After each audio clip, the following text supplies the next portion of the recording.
নমস্কার বন্ধুরা, আজ আপনাদের জন্য পাঠ করব সুনীল গঙ্গোপাধ্যায়ের লেখা সেই বিখ্যাত উপন্যাস প্রথম আলো। আজ প্রথম আলো উপন্যাসের ২৬তম পর্ব। তো চলুন শুরু করা যাক আজকের উপন্যাস। রবির বিবাহের তোড়জোড় শুরু হয়েছে, পাত্রীও নির্দিষ্ট হয়ে গেছে, কথাবার্তা প্রায় পাকা। এক বিশাল ধনী পরিবারের একমাত্র দুহিতা। এই বিবাহে রবি শুধু রাজকন্যাই লাভ করবে না, সেই সঙ্গে পাবে রাজত্ব, ৭ লাখ টাকা আয়ের জমিদারি। পাত্রীপক্ষ অবশ্য বাঙালি নয়, দক্ষিণ ভারতীয়, কিন্তু তাতে কিছু যায় আসে না। এই বিবাহে জ্ঞানদা নন্দিনীরই বেশি উৎসাহ। স্বামীর সঙ্গে তিনি ভারতের নানা অঞ্চলে গিয়ে থেকেছেন, অন্য ভাষাভাষী মানুষদের সঙ্গে মিশেছেন অন্তরঙ্গভাবে।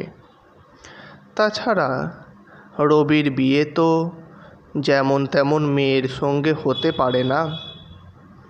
এই কন্যাটি ইংরেজি জানে, পিয়ানো বাজিয়ে গান গাইতে পারে। ঘটকের মুখে কন্যাটির রূপগুণের আরও অনেক পরিচয় পাওয়া গিয়েছিল। শুধু এ বাড়ির মহিলাদের একবার দেখে আসাটাই বাকি আছে। বড়দাদা দ্বিজেন্দ্রনাথ একটা কবিতাই লিখে ফেললেন রবির আসন্ন বিবাহ উপলক্ষে। দেবেন্দ্রনাথও রবির বিবাহ ব্যবস্থা করার জন্য তাড়া দিচ্ছেন মুসৌরি থেকে। রবির ২২ বছর বয়স হয়ে গেছে, তাকে এখন জমিদারি দেখাশোনার কিছু দায়িত্ব নিতে হবে। তার আগে সংসারী হওয়া দরকার। সর্বক্ষণ জ্যোতিরিন্দ্রনাথ আর নতুন বৌঠানের ছত্রছায়ায় থাকলে তার নিজস্ব দায়িত্বজ্ঞান হবে কি করে? জ্ঞানদানন্দিনী একদিন কয়েকজন ননদ যাকে সঙ্গে নিয়ে পাত্রী দেখতে গেলেন। পুরুষ সঙ্গী পাত্র স্বয়ং। রবি প্রথমে লাজুকতাবশত কিছুতেই আসতে চায়নি। তাকে প্রায় জোর করে ধরে আনলেন জ্ঞানদানন্দিনী। মাদ্রাজি মাস্টারমশাই কলকাতাতে একটি বড় বাড়ি ক্রয় করেছেন। পাত্রপক্ষকে বসানো হলো একটি সুসজ্জিত বৈঠকখানায়। সে ঘরে রয়েছেন শুধু কয়েকজন মহিলা ও কিশোরী। মাদ্রাজি মেয়েরা বেশ সপ্রতিভ হয়। বাঙালিদের মেয়ে দেখার আসরে কন্যাটি গয়না ও পোশাকের পুটুলি হয়ে মুখ নিচু করে থাকে। ৭ বার এক কথা জিজ্ঞেস করলেও উত্তর দিতে চায় না। এখানে পাত্রী নিজেই ওদের অভ্যর্থনা জানালো। তার গায়ের রং চাঁপা ফুলের মতো, মাথা ভর্তি চুল, গভীর টানা চোখ। একটি প্রশস্ত ঘরে জমকালো গালিচা পাতা।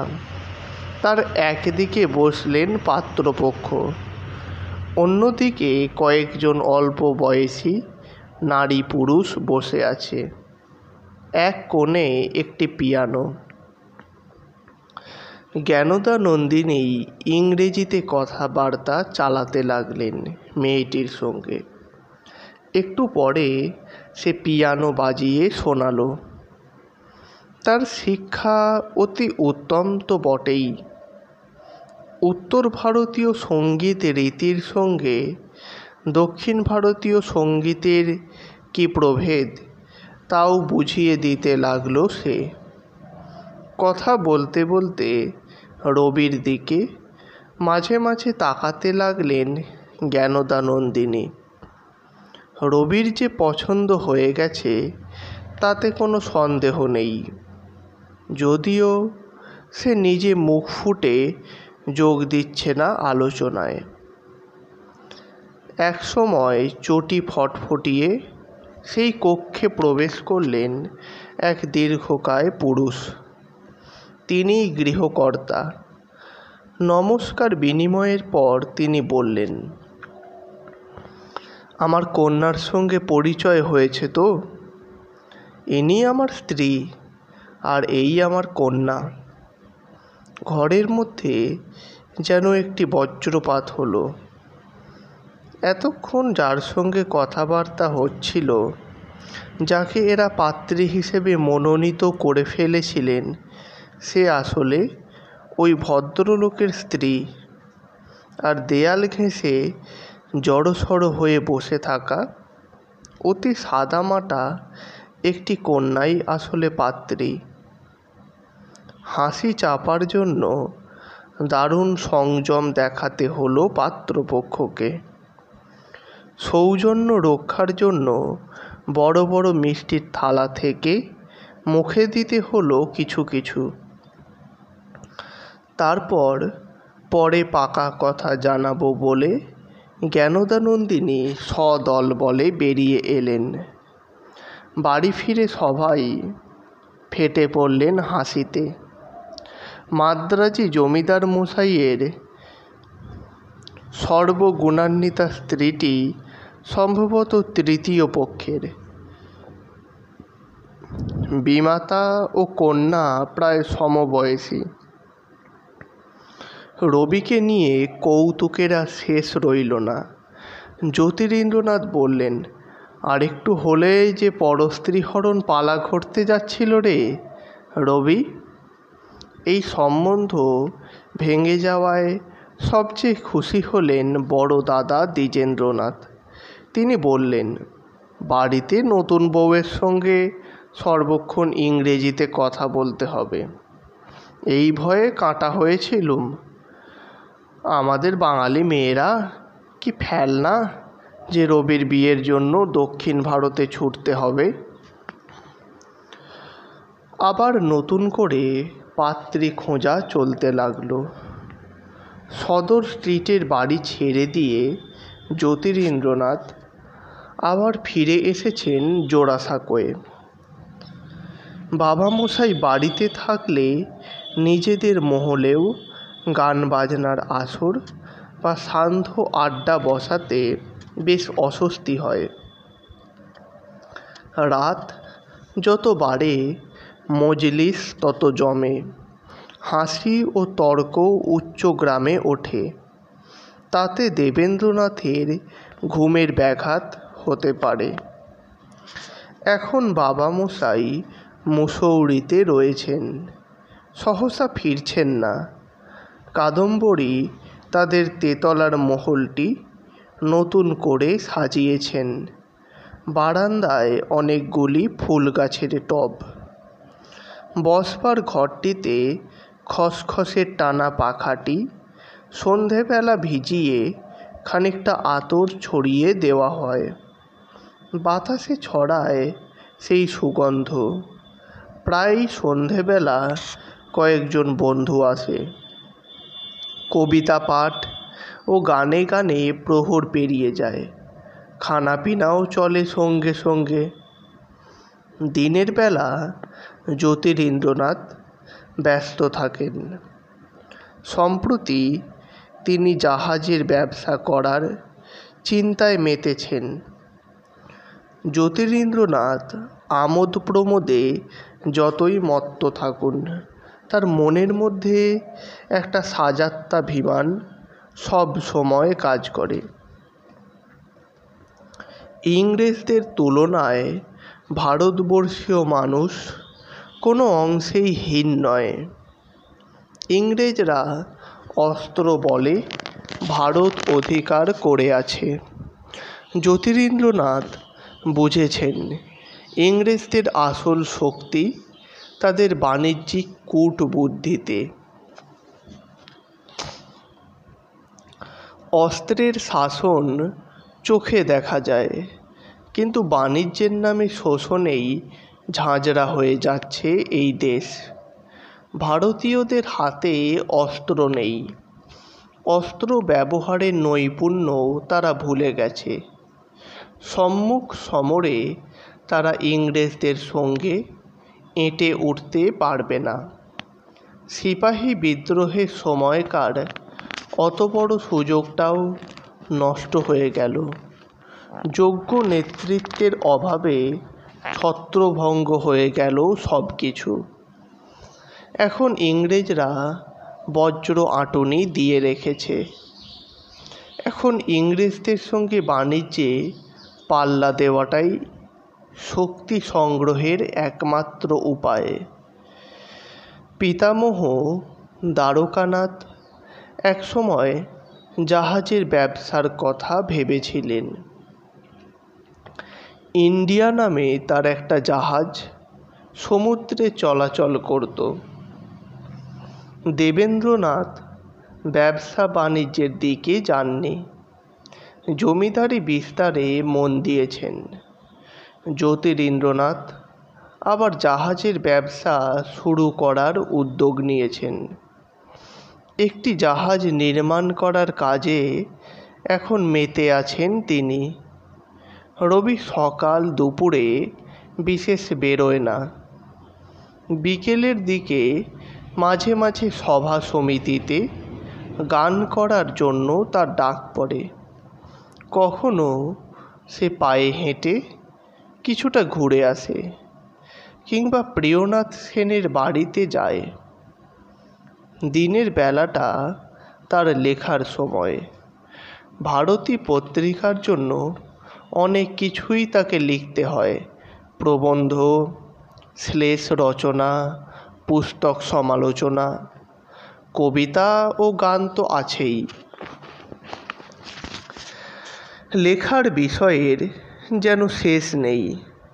একটা লেখা শেষ করতেই অন্য একটা লেখার চিন্তা মাথায় এসে ভর করে, এবং মাথায় কোনো চিন্তা এলেই রবি সঙ্গে সঙ্গে সেটা লিখে ফেলতে চায়, নইলে নতুন চিন্তা যে জায়গা পাবে না।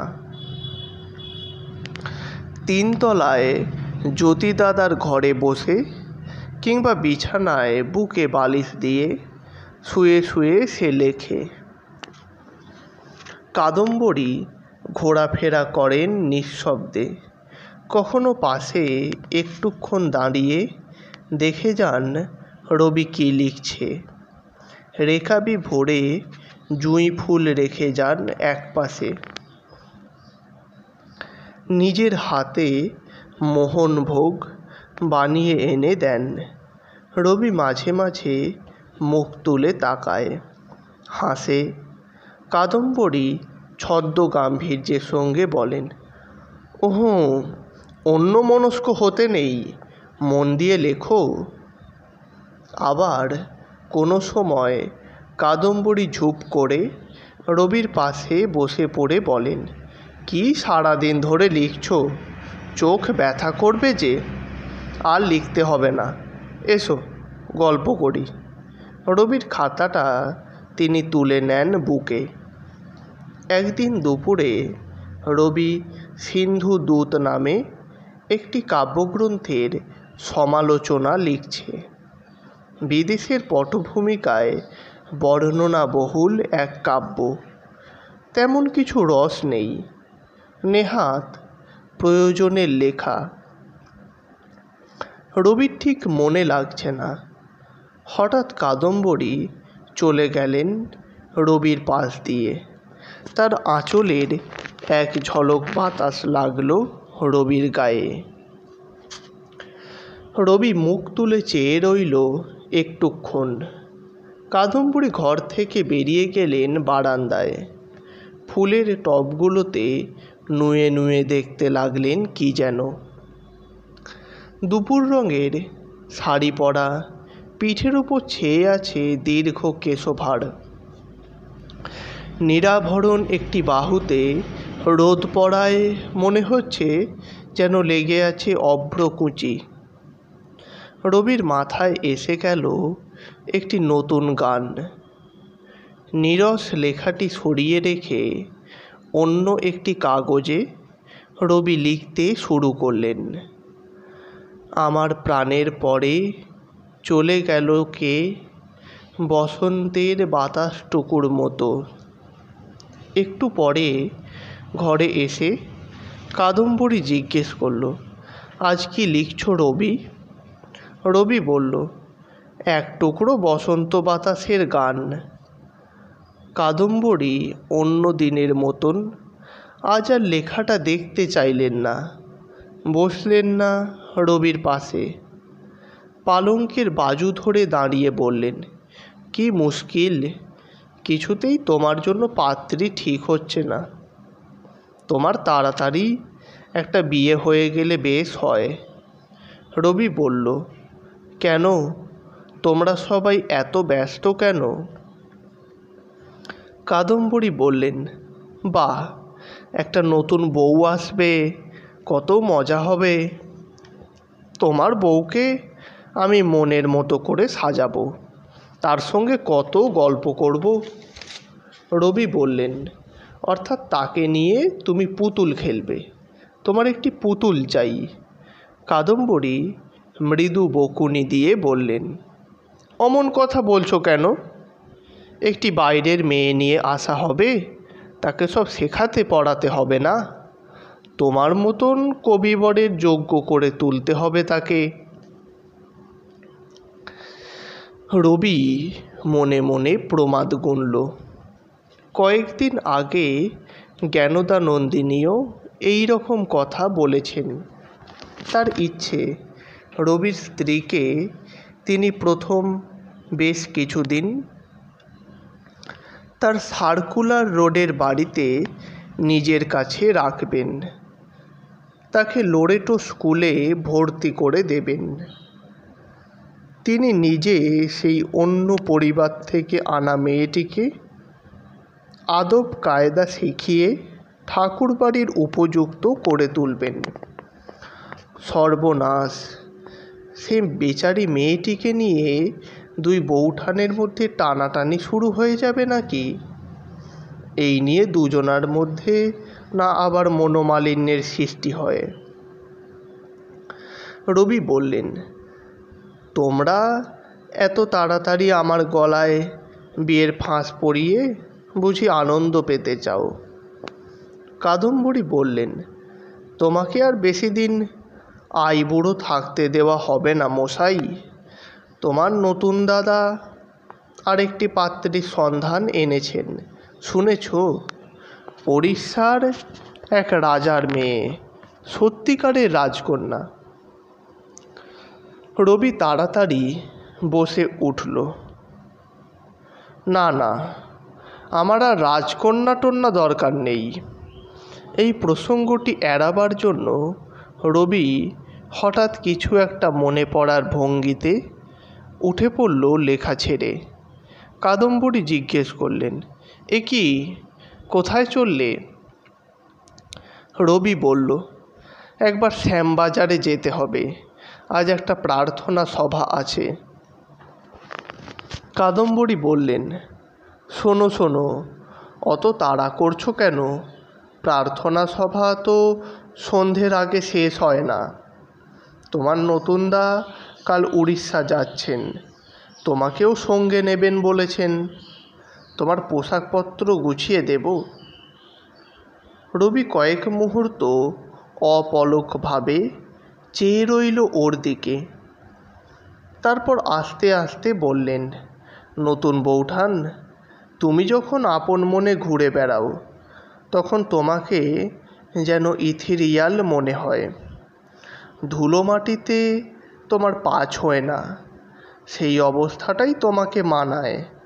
আর তুমি যখন কাজের কথা বলো তখন যেন তোমাকে ঠিক চিনতে পারি না। কাদম্বরী ভ্রু ভঙ্গি করে বললেন, ইথিরিয়াল মানে কি? রবি বলল, মানে স্বর্গীয় হাওয়া দিয়ে গড়া। তখন তুমি দেবী হেকেটি। কাদম্বরী কয়েক মুহূর্ত শব্দটি নিয়ে ভাবলেন। তারপর একটা দীর্ঘশ্বাস গোপন করে বললেন, আহা, আমার বুঝি রক্ত মাংসের সুখ দুঃখের একটা শরীর নেই? এ প্রশ্নের উত্তর অতি কঠিন। এমনকি শরীর শব্দটির সঠিক অর্থ কী তাও এখনও রবির কাছে অস্পষ্ট। রক্ত মাংসের শরীর তো সব মানুষেরই থাকে, কিন্তু সুখ দুঃখের শরীর, সুখ দুঃখ কি মনের ব্যাপার নয়? শরীরেও সুখ দুঃখ থাকে। আর কথা না বাড়িয়ে রবি নিজের ঘরে চলে গেল। পোশাক বদল করে বেরিয়ে পড়ল খানিক বাদে।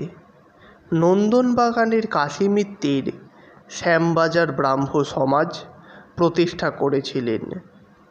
তার 20 বৎসর পূর্ণ হওয়া উপলক্ষে আজ উৎসব। আদি সমাজের অনেকেই যাবেন। দেবেন্দ্রনাথের প্রতিনিধিত্ব করতে হবে রবিকে। যাবার পথে সে স্বর্ণ দিদির বাড়ি থেকে জামাইবাবুকে তুলে নিল। উৎসবের আয়োজন বেশ বড় করেই হয়েছে। গান, প্রার্থনা, ভাষণ, তারপর খাওয়া দাওয়া। রবি প্রথমে 2খানা গান গেয়ে দিল। ক্রমেই লোকজন বাড়ছে। একতলার একটি ঘরে বেশ ভিড়। জানকীনাথ জিজ্ঞেস করলেন, ও ঘরে কি হচ্ছে রবি? ভেতরে গিয়ে দেখবে নাকি? পাশ থেকে একজন বলল, দক্ষিণেশ্বরের সাধু রামকৃষ্ণ পরমহংসদেব এসেছেন। উনি ভারী চমৎকার গল্প বলেন। রবি হঠাৎ ভ্রু কুঞ্চিত করে চুপ করে রইল। ব্রাহ্মদের উৎসবে মূর্তি পূজকদের আনাগোনা কেন? সাধু সন্ন্যাসীদের সম্পর্কে রবির তেমন আগ্রহ নেই। সে ভেতরে গেল না। জানকীনাথ লোকজনদের ঠেলে ঢুকে পড়লেন। রবি বাইরে দাঁড়িয়ে আছে। প্রচণ্ড গরমের দিন। সন্ধ্যের পরেও সমুদ্র বাতাস আসেনি। আকাশ গুমোটে, থমথমে। এই সময় মানুষের গা ঘেঁষাঘেঁষিতে আরও অসহ্য লাগে। একজন প্রবীণ ব্রাহ্ম রবির কাছে এসে কুশল সংবাদ নিতে লাগলেন। হঠাৎ একসময় তিনি বললেন, রবীন্দ্র, তুমি দুঃসংবাদটা শুনেছ? রবি সচকিতভাবে তাকালো। সেই ব্যক্তিটি বললেন, বেঙ্গলি পত্রিকার সম্পাদক সুরেন বাড়ুজ্যকে জেলে ভরার আদেশ বেরিয়েছে। আমি দেখে এলাম। বিদ্যাসাগর মশাইয়ের কলেজের সামনে ছাত্ররা খুব দাপাদাপি করছে এই নিয়ে। শহরে একটা হাঙ্গামা শুরু হয়ে যায়। আরও কয়েকজন ব্যক্তি কি হয়েছে বলে কাছাকাছি ঘিরে এলো। তারপর শুরু হলো উত্তপ্ত আলোচনা। ঘটনাটি অতি গুরুতর, তাতে কোনো সন্দেহ নেই। প্রখ্যাত চিকিৎসক দুর্গাচরণ বন্দ্যোপাধ্যায়ের ছেলে সুরেন্দ্রনাথ ছাত্র হিসেবে মেধাবী। বিএ পাশ করে বিলেত যান ICS পরীক্ষা দিতে। সামান্য বয়সের ব্যাপারে খুঁটিনাটির জন্য তিনি পরীক্ষায় পাশ করলেও তাকে আটকে দেওয়া হয়েছিল। তিনি মামলা করেছিলেন এবং মামলায় জিতে ইংরেজ সরকারকে বাধ্য করেছিলেন তাকে নিয়োগপত্র দিতে। কিন্তু মামলায় জিতে চাকরি পাওয়া গেলেও নিয়োগকারীর আস্থাভাজন হওয়া যায় না। শ্রীহট্টের সহকারী ম্যাজিস্ট্রেট হিসেবে কাজ করছিলেন সুরেন্দ্রনাথ। তার শ্বেতাঙ্গ ওপরওয়ালারা তাকে মোটেই পছন্দ করতেন না। একবার আদালতের কাজে সামান্য ত্রুটি দেখিয়ে তাকে বরখাস্ত করা হলো।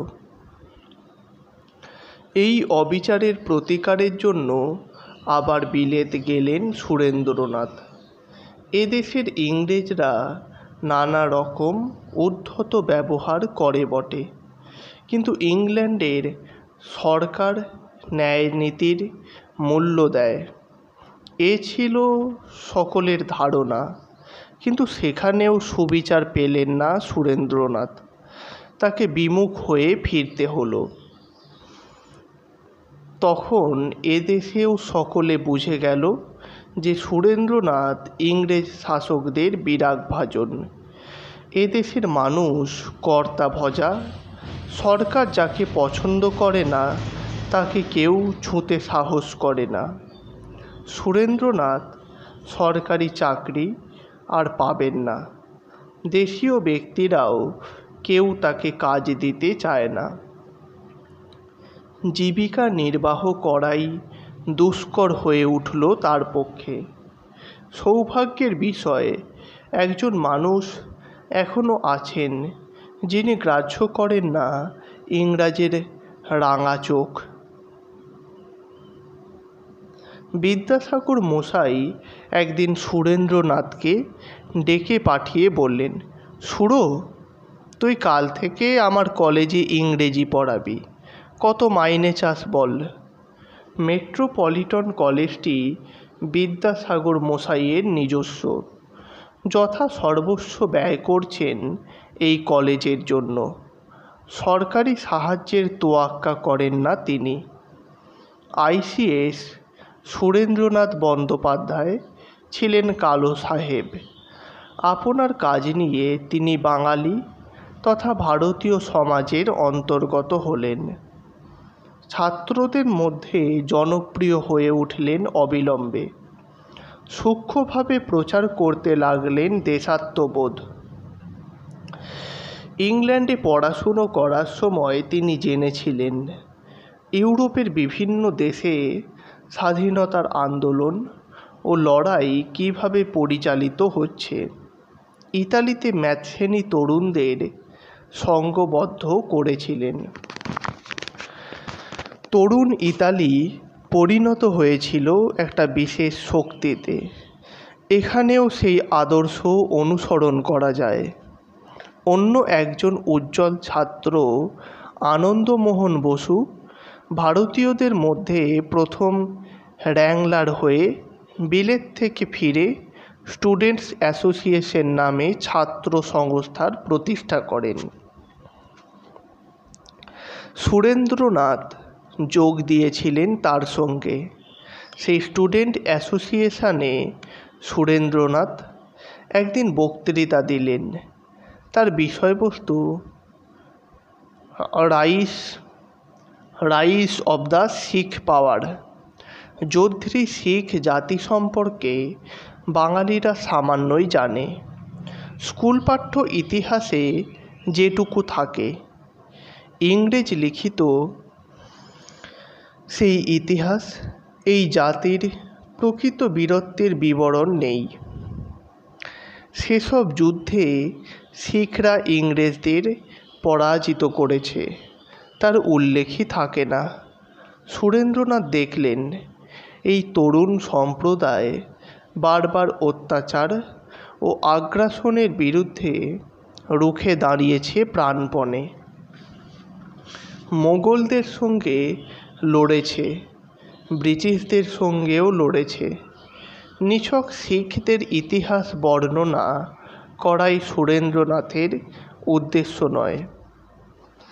বাংলার ছাত্রদের তিনি বোঝাতে চাইলেন যে আদর্শের দৃঢ়তা থাকলে ইংরেজ শাসকদের বিরুদ্ধেও সংঘবদ্ধ হওয়া যায়। সুরেন্দ্রনাথ বেঙ্গলি পত্রিকার সম্পাদক। ইংরেজ শাসকের নানান অবস্থার সমালোচনা করেন তিনি।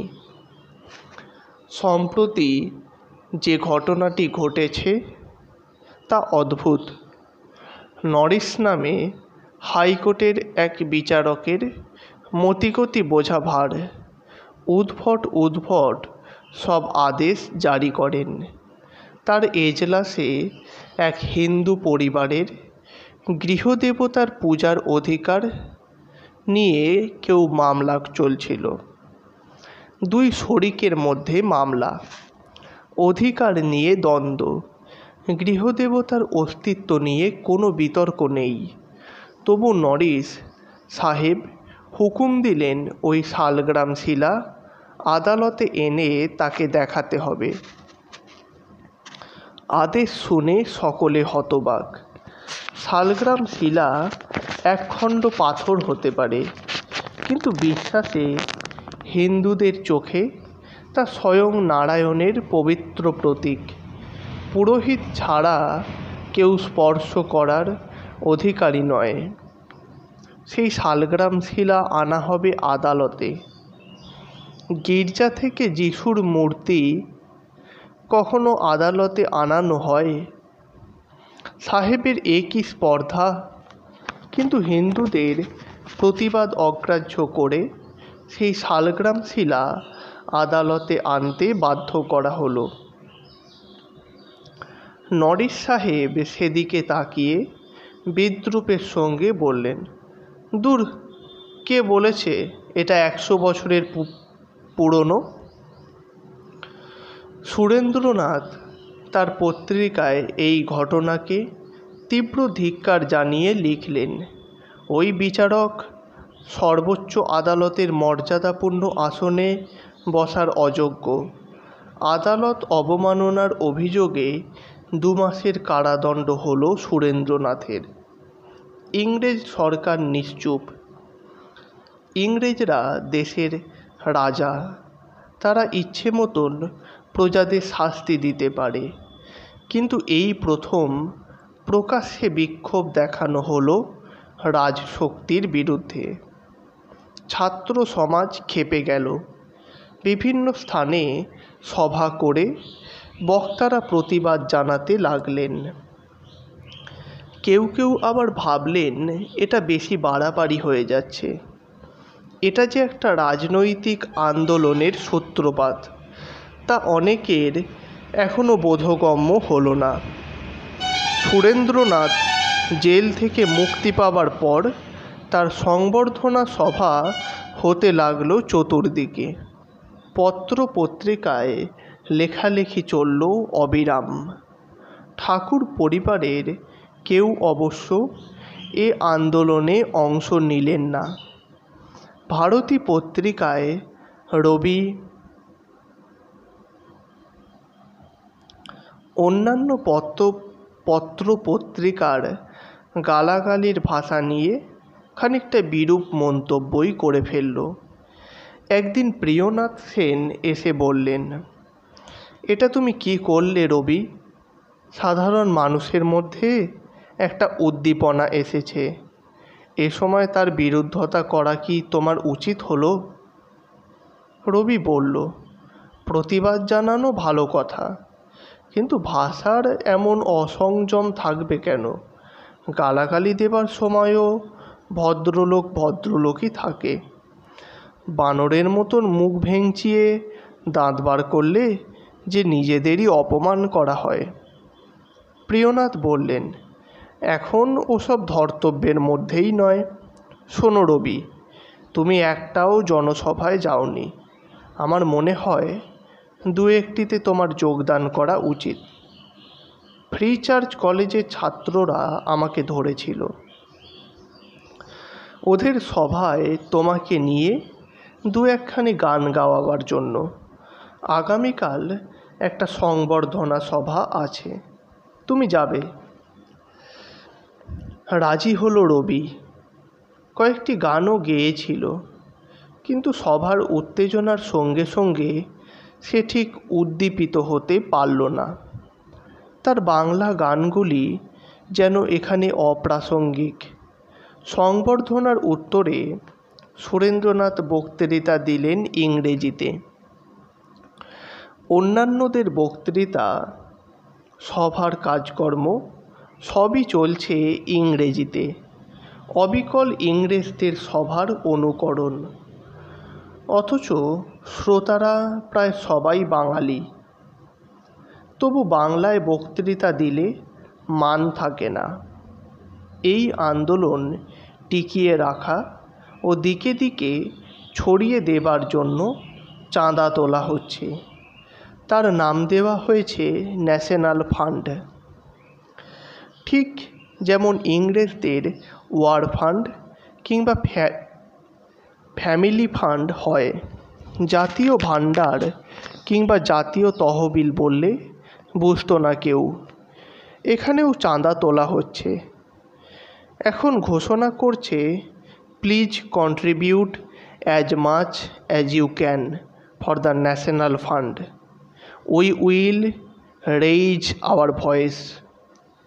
রবি ভাবল, মাতৃভাষার ব্যবহার যারা সম্মানজনক মনে করে না, তাদের দাস মনোভাব কি কোনো দিন দূর হতে পারে?